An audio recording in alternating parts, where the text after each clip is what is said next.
आप देख रहे हैं प्रवीण टीवी न्यूज।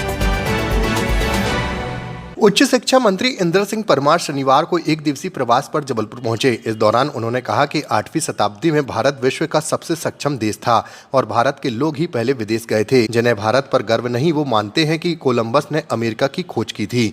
उन्होंने कहा कि अंग्रेजों की मानसिकता से भारत में रह रहे लोग अपने मायके की सोच को सही मानते हैं, लेकिन भारत के लोगों को भारत के हिसाब से सोचना पड़ेगा। छात्र संघ चुनाव के सवाल पर मंत्री परमार ने कहा कि सरकार छात्र संघ चुनाव करवाने के लिए सैद्धांतिक रूप से सहमत है, लेकिन एकेडमी पक्ष की ओर से चुनाव पर आपत्तियां हैं। परमार ने कहा कि सरकार इन आपत्तियों का निराकरण कर छात्र संघ चुनाव करवाएगी। फिर मैं कह रहा हूं, जो छात्र हैं जिनको अपने देश के अपने लोगों पर गर्व नहीं है, जो विदेशी मानसिकता से पोषित है, आज भी अंग्रेजों की मानसिकता से भारत में रह रहे, वो ऐसा सोचते हैं क्योंकि भारत के जो हमारे पूर्वजों ने जो अच्छे काम किए हैं उनको ध्यान में नहीं है। उनको तो ऐसा लगता है कि हमारे मायके के लोग वहाँ के रहे हैं, इसलिए हम यहाँ आज बयान दें, इसलिए बहुत दुर्भाग्यपूर्ण है। भारत के लोगों को भारत के हिसाब से सोचना पड़ेगा।